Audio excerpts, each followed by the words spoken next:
Next topic derivatives of composite functions है। इस topic में हम यह सीखने वाले हैं कि कॉम्पोजिट फंक्शंस का डेरिवेटिव किस प्रकार से फाइंड करते हैं। इसे एक एग्जाम्पल से समझते हैं।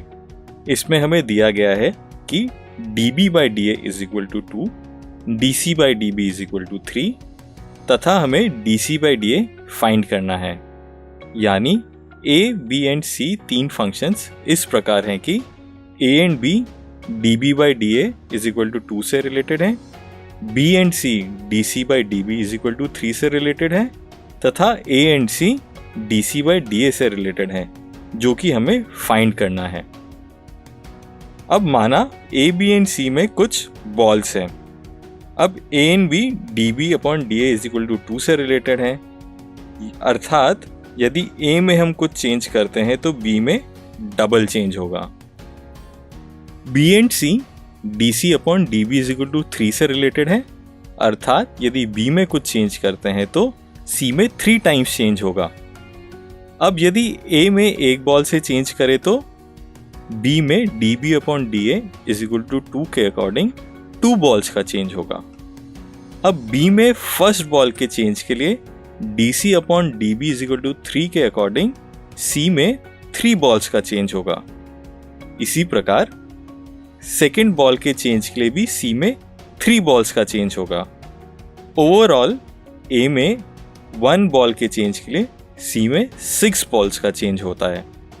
अब यदि हम dB अपॉन dA को 3 के बराबर करें तब A में एक बॉल के चेंज के लिए dB upon dA is equal to 3 के अकॉर्डिंगली B में 3 बॉल्स का चेंज होगा।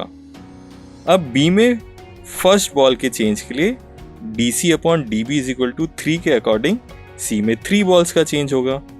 इसी प्रकार B में सेकेंड एंड थर्ड बॉल के चेंज के लिए भी dC by dB is equal to 3 के अकॉर्डिंगली C में 3 बॉल्स का चेंज होगा।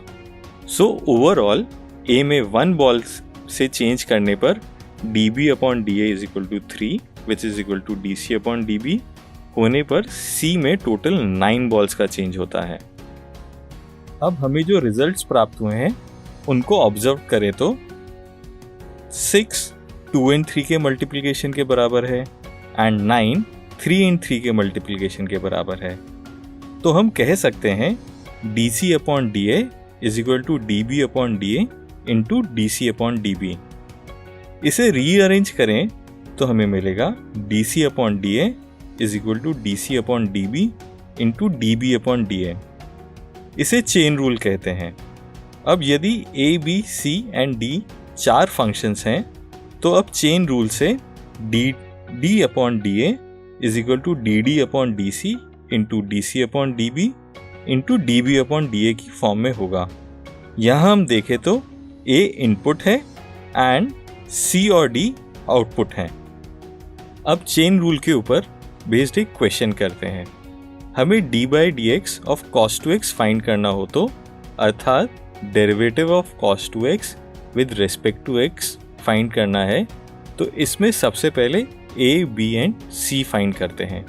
यहाँ इनपुट x है इसलिए a x होगा एंड आउटपुट cos 2x है इसलिए c cos 2x होगा।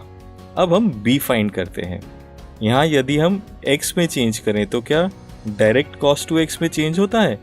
ऐसा नहीं होता है, क्योंकि x में चेंज करने से पहले 2x में चेंज होगा, फिर 2x चेंज करने के कारण cos 2x में चेंज होता है, अतः b 2x होगा।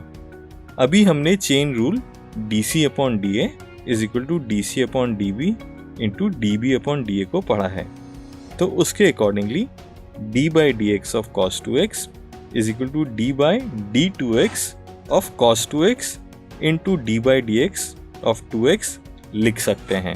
इसलिए माना 2x is equal to t है तो we get d by dt of cos t into 2, क्योंकि 2x का with respect to x differentiation 2 के बराबर होगा।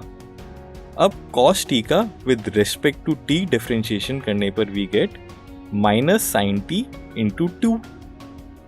t की वैल्यू पुट करने पर we get minus 2 sign 2x। अब कुछ स्टूडेंट्स सोच रहे होंगे कि डायरेक्ट cos 2x को with respect to x differentiate क्यों नहीं कर दिया और उसका आंसर -sin 2x क्यों नहीं लिख दिया। परंतु ये रॉन्ग है, क्योंकि चेन रूल से सॉल्व करने पर हमें जो डेरिवेटिव प्राप्त हुआ है उसमें देखें तो एक 2 एक्स्ट्रा है। So if given function standard form में नहीं है तो हम उसका डायरेक्ट डिफरेंशिएशन ना करके उसे चेन रूल से डिफरेंशिएट करके सही आंसर प्राप्त करते हैं। आई होप आप सभी को यह समझ में आ गया होगा।